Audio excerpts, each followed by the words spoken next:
Assalamualaikum warahmatullahi wabarakatuh.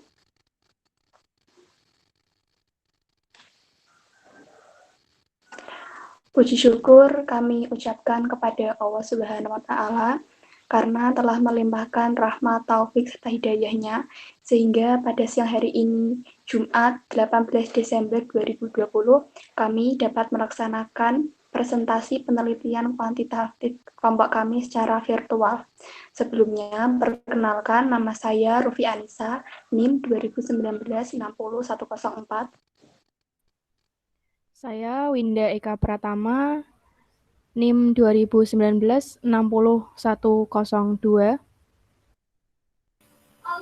Nama saya Konita Hamda Aziza, NIM 2019-60058.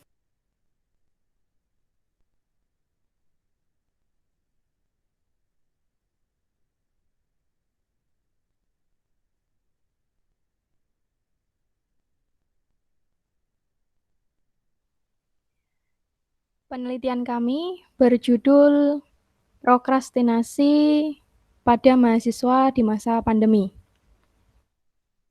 Slide selanjutnya.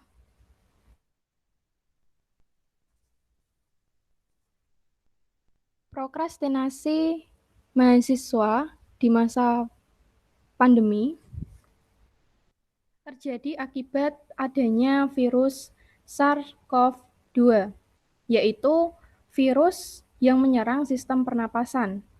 Virus ini dapat menular melalui interaksi secara langsung seperti batuk, bersin, berbicara, meludah, dan lain-lain.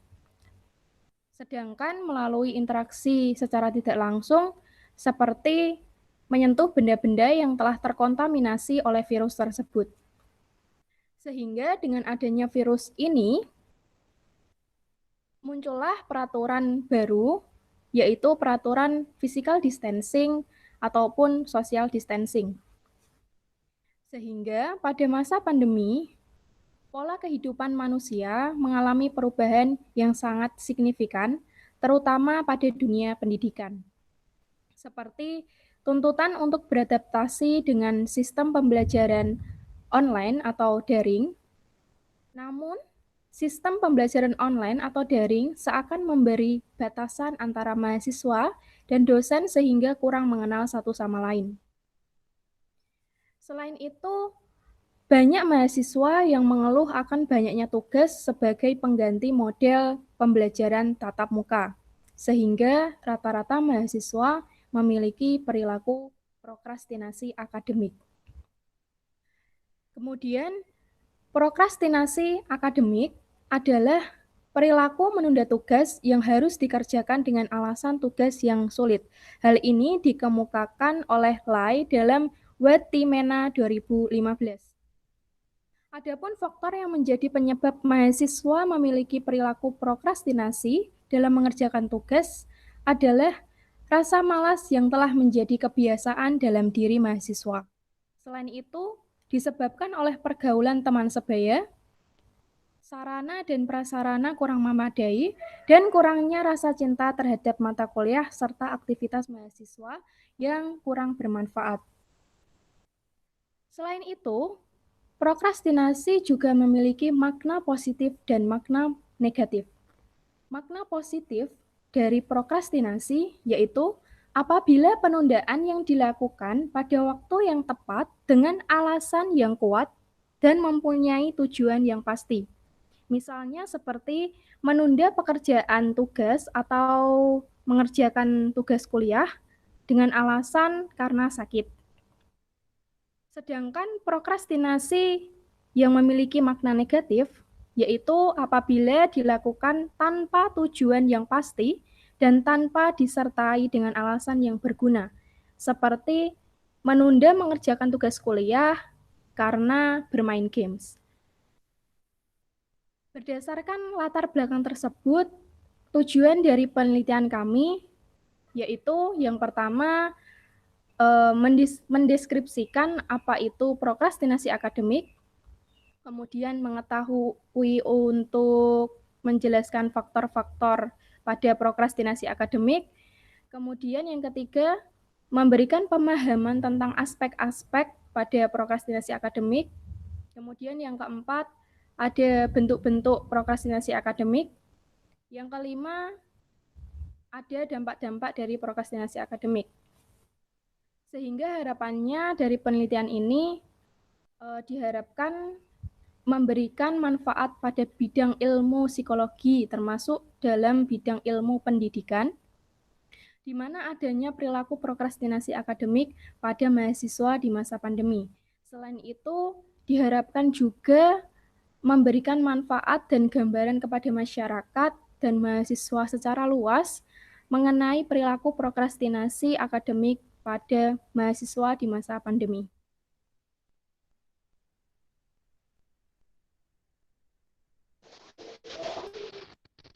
Selanjutnya, bab 2 tinjauan pustaka. Prokrastinasi akademik terdapat pengertian dari beberapa ahli. Yang pertama, menurut Spill dalam usia 2013, prokrastinasi merupakan perilaku yang disengaja dalam menunda tugas meskipun individu telah mengetahui bahwa perilaku tersebut merupakan perilaku yang kurang baik. Yang kedua, menurut Spill 2007, kesengajaan dalam menunda tugas yang penting. Selanjutnya, pendapat dari Clark dan Hill dalam Walter 2003, prokrastinasi adalah kegiatan penundaan tugas yang sering terjadi pada masa pelajar, baik itu tingkat sekolah maupun perguruan tinggi. Dari ketiga ahli tersebut dapat disimpulkan bahwa prokrastinasi adalah tindakan, tingkah laku, atau kebiasaan penundaan tugas akademik yang sering dilakukan oleh pelajar, baik siswa maupun mahasiswa. Adapun faktor-faktor yang mempengaruhi prokrastinasi akademik. Yang pertama, menurut Mustaqim dalam 2015, terdapat 4 faktor yang menyebabkan mahasiswa sering menunda tugas atau prokrastinasi, yaitu yang pertama, focus of control, yang kedua, social support, yang ketiga, personality, yang keempat, perfeksionisme. Locus of control merupakan kemampuan untuk memberikan dan mengarahkan ke arah konsekuensi yang baik dalam bentuk perilaku atau tindakan. Social support adalah lingkungan sosial memberikan suatu dorongan atau dukungan yang berupa nasihat dalam bentuk lisan maupun tulisan yang bermanfaat bagi emosional dan memberikan efek perilaku pada manusia. Yang ketiga yaitu personality, adalah suatu hal yang pasti ada dalam diri seorang manusia itu sendiri sebagai makhluk sosial. Yang terakhir, perfeksionisme adalah faktor aktualisasi yang ideal yang tidak menerima sesuatu yang menurutnya tidak sempurna. Adapun aspek-aspek prokrastinasi akademik yaitu menurut Ferrari dalam Euride 2017 ada 4 aspek dalam prokrastinasi akademik.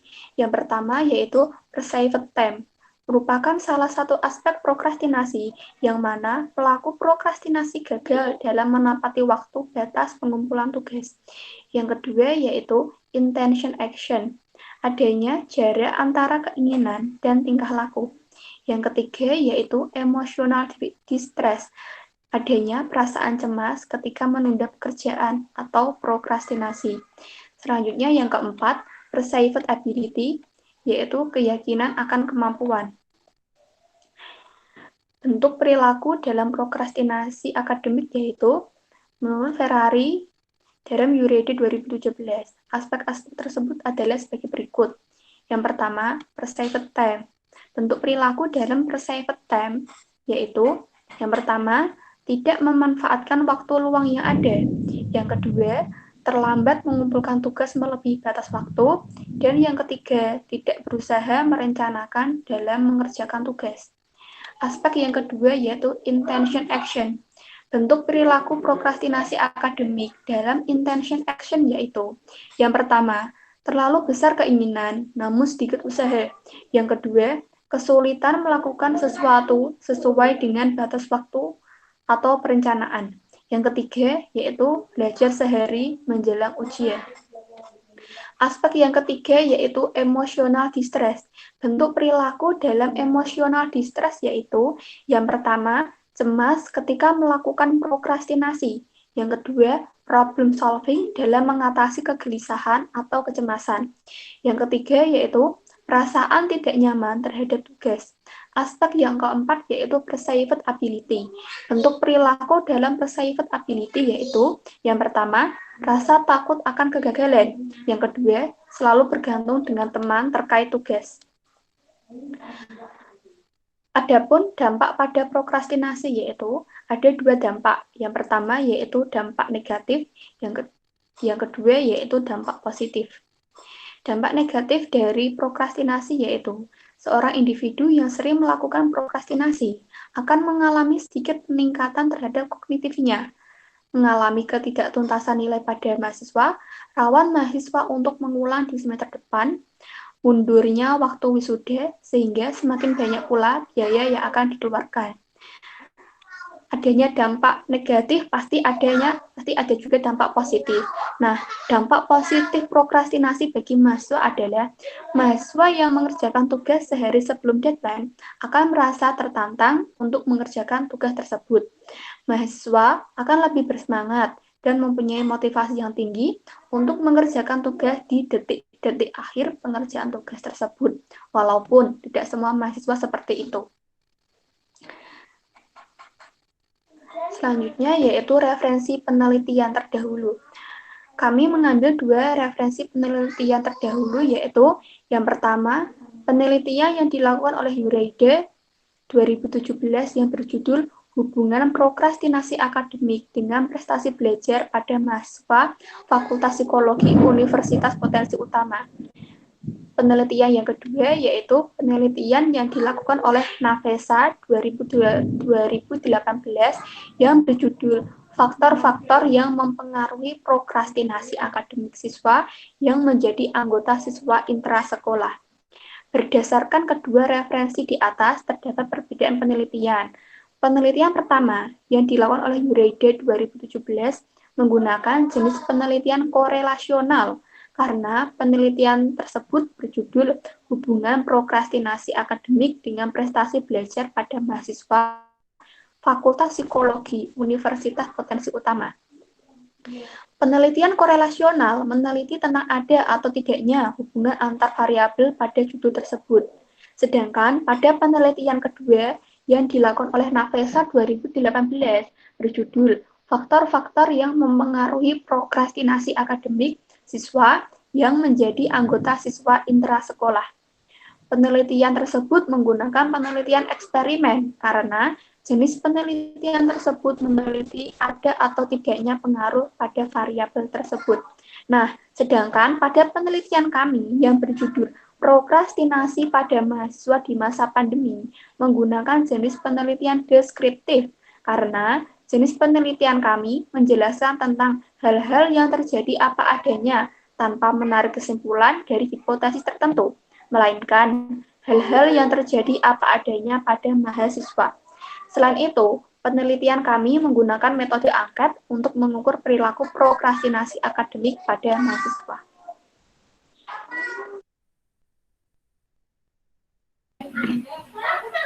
Bab ketiga, metode penelitian. Dalam penelitian kami menggunakan penelitian deskriptif kuantitatif. Definisi operasional variabelnya. Pada penelitian ini kami menggunakan variabel prokrastinasi akademik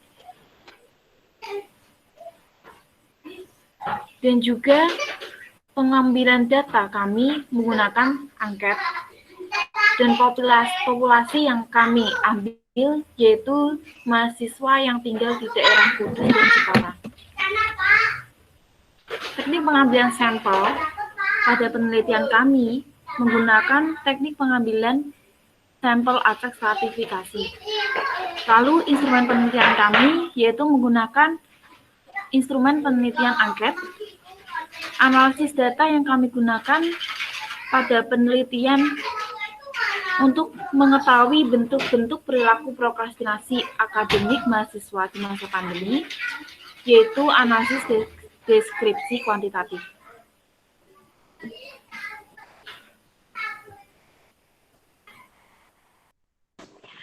Bab 4, hasil penelitian. Yang pertama yaitu orientasi kancah penelitian. Pada penelitian kami melakukan penyebaran angket di sekitar daerah Kudus dan Jepara. Penelitian ini menggunakan angka secara tertulis yang diberikan secara langsung kepada subjek. Subjek berdasarkan tempat tinggal. Di daerah Kudus jumlah 17, persentase 56,67%. Subjek yang berada di daerah Jepara jumlah 13 subjek, persentase 43,33 orang. Jumlah keseluruhan 30, persentase 100%. Yang kedua, pelaksanaan penelitian. Waktu yang digunakan untuk menyebar angket sampai angket terkumpul kurang lebih 1 minggu yang dimulai pada Jumat 4 Desember 2020 sampai dengan Kamis 10 Desember 2020. Jumlah sampel yang terkumpul, keterangan, angket yang dibagikan, jumlah 30. Keterangan, angket yang memenuhi syarat dan dapat dianalisis jumlah 30, persentase keseluruhan 100%. Yang ketiga yaitu hasil penelitian. Dari penelitian yang telah dilakukan melalui penyebaran angka secara langsung kepada subjek, kami memperoleh data dan persentase dari jumlah data pada setiap poin dari angket kami. Di antaranya, yang pertama yaitu hal yang dilakukan ketika waktu luang.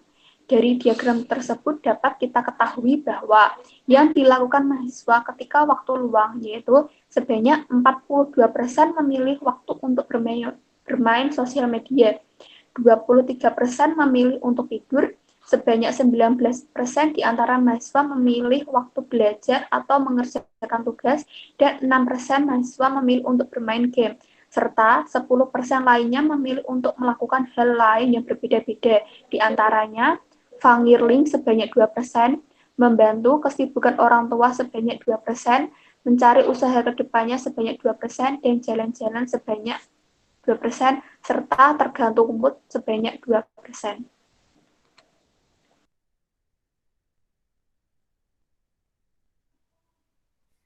Hasil penelitian kami yang nomor 2, yaitu waktu mengumpulkan tugas.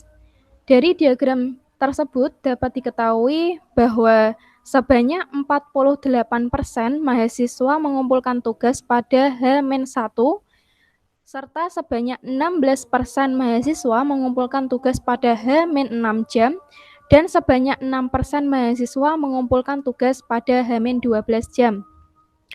Serta sebanyak 30% mahasiswa lainnya mengumpulkan tugas dalam waktu yang berbeda-beda, seperti H+1, tidak tentu, setiap ada waktu longgar, H-10 jam, tergantung mood, di hari dikasih tugas, H-2 atau H-7, mengumpulkan pada jauh-jauh hari, setelah tugas selesai, ataupun H-2, di mana presentasi masing-masing itu sebanyak 3%.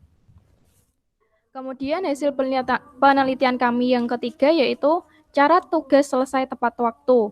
Dari diagram tersebut dapat diketahui bahwa cara mahasiswa menyelesaikan tugas tepat waktu yaitu sebanyak 58 mahasiswa menyelesaikan tugas secara bertahap.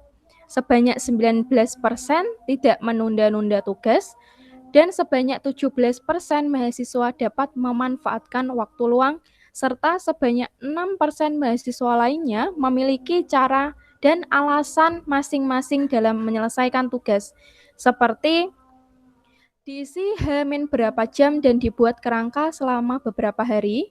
Kemudian ada juga karena tugas saya tidak cuma satu. Kemudian masing-masing yang saya sebutkan tadi memiliki presentasi 3%. Kemudian hasil penelitian kami yang keempat, yaitu penyebab cenderung mengabaikan tugas. Dari diagram tersebut dapat diketahui bahwa alasan yang menyebabkan mahasiswa cenderung mengabaikan tugas, yaitu sebanyak 28% tugas sulit dipahami, dan mahasiswa cenderung melakukan aktivitas lain. Sebanyak 18% mahasiswa merasa kelelahan, dan sebanyak 16% mahasiswa tidak dapat memahami materi. serta sebanyak 10% mahasiswa lainnya memiliki alasan masing-masing dan cenderung berbeda-beda. Seperti yang pertama, tugas terlalu mudah. Yang kedua, karena malas. Yang ketiga, terlalu banyak tugas yang lain. Kemudian yang keempat, tergantung mood. Dan yang kelima, karena bad mood, di mana masing-masing presentasi yaitu 2%. Kemudian hasil penelitian kami yang kelima yaitu mengenai jika tugas tidak selesai sesuai kemauan. Dari diagram tersebut dapat diketahui bahwa sebanyak 41% mahasiswa cenderung menyalahkan diri sendiri akibat dari tugas yang tidak selesai sesuai kemauan. Sebanyak 16% karena hilang motivasi, sebanyak 13% mahasiswa cenderung marah, dan sebanyak 30% mahasiswa melakukan hal yang berbeda-beda akibat dari tugas yang tidak selesai sesuai kemauan. Seperti yang pertama, menyalahkan orang lain, yang kedua karena bad mood, yang ketiga merasa biasa saja, yang keempat meminta bantuan teman, yang kelima mengerjakan tugas, yang keenam revisi tugas, yang ketujuh tetap tenang, yang kedelapan tetap melanjutkan tugas walaupun telat, yang kesembilan berusaha mencari bantuan orang lain, dan yang terakhir panik, di mana masing-masing presentasi sebanyak 3%. Kemudian hasil penelitian kami yang keenam yaitu mengenai alasan tidak mengerjakan tugas sesuai rencana. Dari diagram tersebut dapat diketahui bahwa alasan mahasiswa tidak mengerjakan tugas sesuai waktu perencanaan yaitu sebanyak 46% mahasiswa merasa deadline tugas masih lama. Kemudian sebanyak 25% karena bad mood, sebanyak 23% karena lupa, dan sebanyak 6% lainnya mahasiswa memiliki alasan yang berbeda-beda.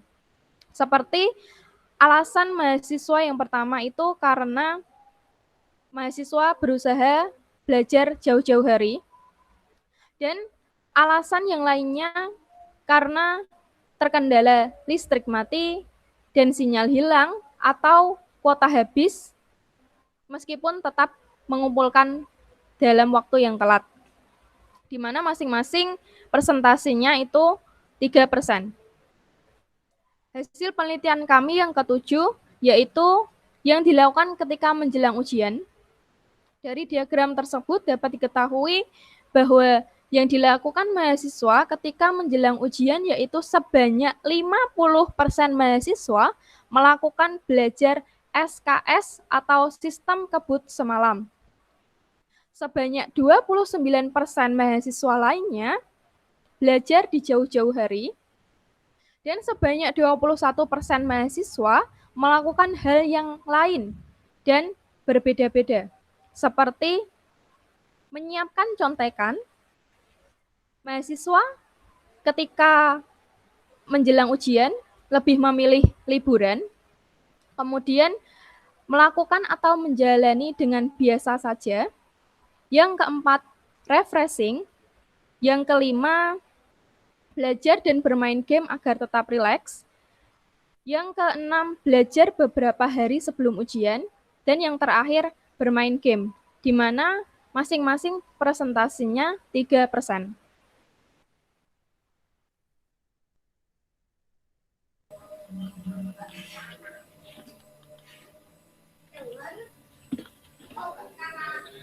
Lalu hasil penelitian yang ke-8 yaitu perasaan ketika menunda tugas. Di mana dari diagram di atas dapat diketahui bahwa ketika menunda tugas, sebanyak 43% mahasiswa merasa biasa saja. Sebanyak 32% mahasiswa juga merasa gelisah sekali. Sebanyak 14% mahasiswa merasa pusing dan bad mood, serta sebanyak 11% mahasiswa merasa bingung. Lalu hasil penelitian yang ke-9, cara mengatasi kegelisahan dalam mengerjakan tugas. Dari diagram tersebut dapat diketahui bahwa cara mengatasi kegelisahan dalam mengerjakan tugas Sebanyak 35% mahasiswa pergi nongkrong atau ngopi. Sebanyak 33% mereka tetap mengerjakan semampunya. Sebanyak 11% mahasiswa juga bermain game. Dan sebanyak 21% mahasiswa lainnya melakukan cara-cara yang berbeda.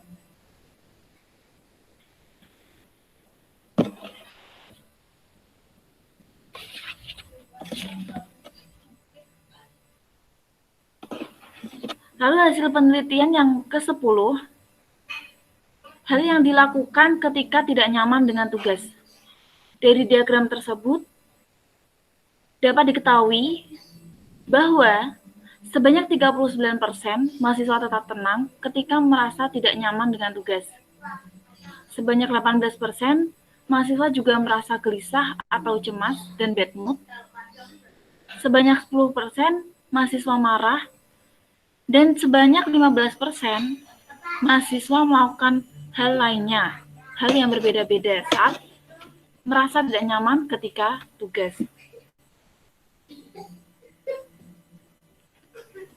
Seperti contohnya, melupakan tugas, belajar lain di lain dosen, biasa saja, kadang agak kesal, bertanya kepada teman atau dosen, atau protes.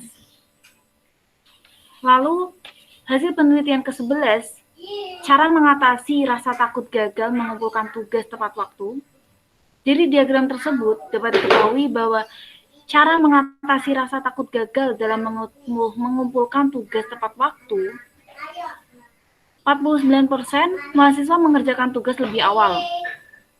Sebanyak 39% mahasiswa bertanya kepada teman yang lebih paham dan sebanyak 12% mahasiswa lainnya melakukan cara yang berbeda-beda, seperti pasrah, tetap santai, dan merasa bahwa itu adalah risiko dia sendiri jika gagal dalam mengumpulkan tugas. Lalu hasil penelitian yang ke-12,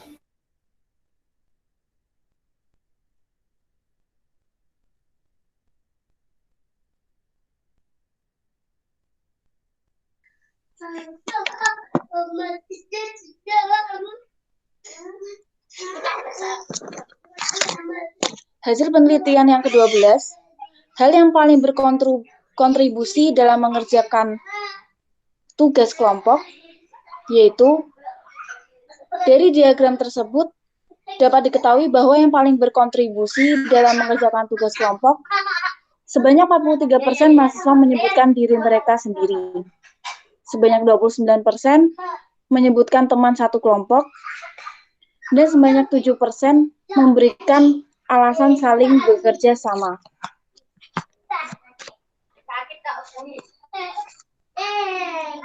Dan juga sebanyak 20% mahasiswa memberikan alasan-alasan yang berbeda, yang jika disimpulkan sama bahwa mereka bekerja bersama-sama.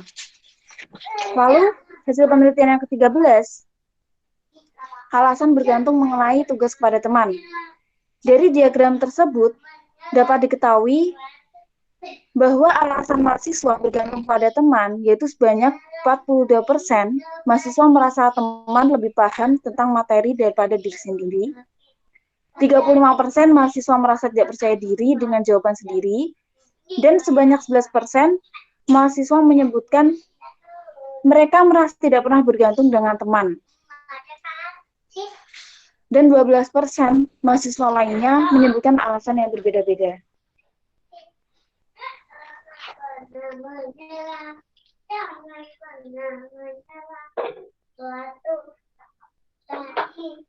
Dalam kehidupan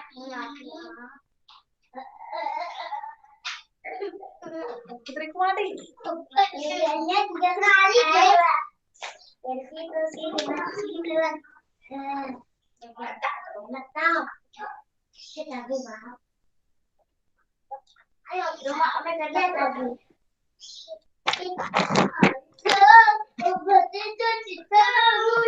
Lalu bab kelima, yaitu simpulan dan saran.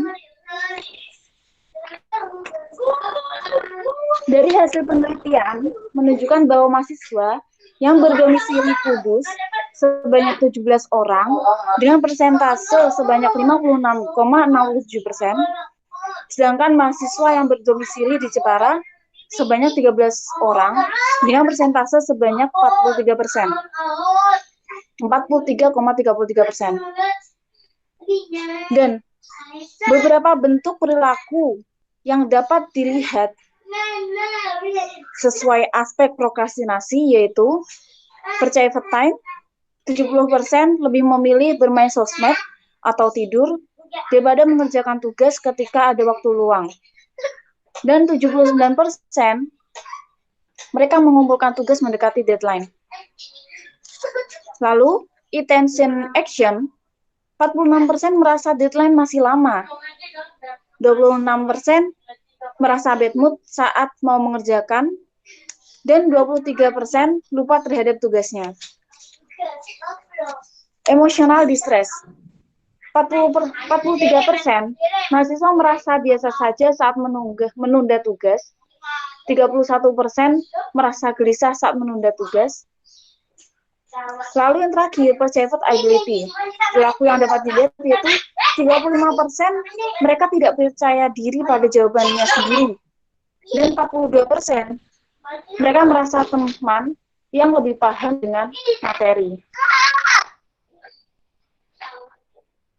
Dampak positif dari prokrastinasi yaitu seorang individu yang sering melakukan prokrastinasi akan mengalami sedikit peningkatan terhadap kognitifnya. Nah, ini dampak negatif. Dampak negatif prokrastinasi yaitu seorang individu yang sering melakukan prokrastinasi akan mengalami sedikit peningkatan terhadap kognitifnya.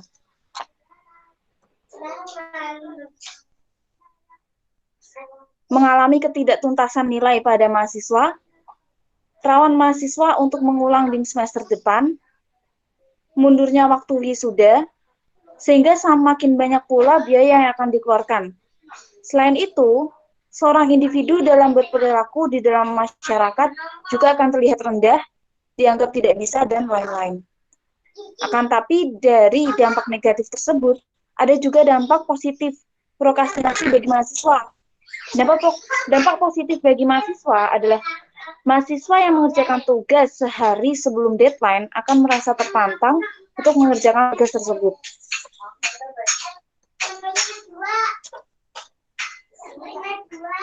Mahasiswa akan lebih bersemangat dan mempunyai motivasi yang tinggi untuk mengerjakan tugas di detik-detik akhir pengerjaan tugas tersebut, walaupun tidak semua mahasiswa seperti itu. Lalu saran kami, diharapkan kepada mahasiswa untuk dapat beradaptasi atau menyesuaikan diri dengan perubahan yang terjadi akibat virus SARS-CoV.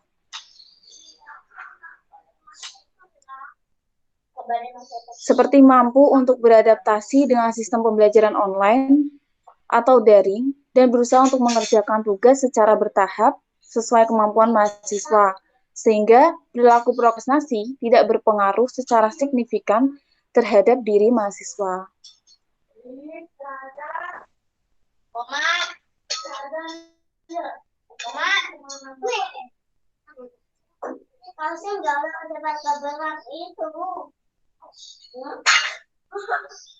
Baik, sekian dari presentasi kami. Jika ada salah kurangnya, kami mohon maaf yang sebesar-besarnya. Wassalamualaikum warahmatullahi wabarakatuh. Waalaikumsalam warahmatullahi wabarakatuh.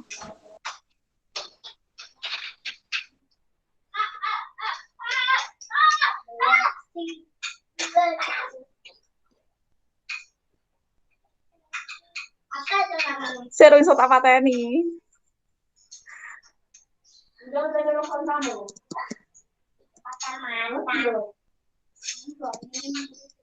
Ku angger tak kat wae engko.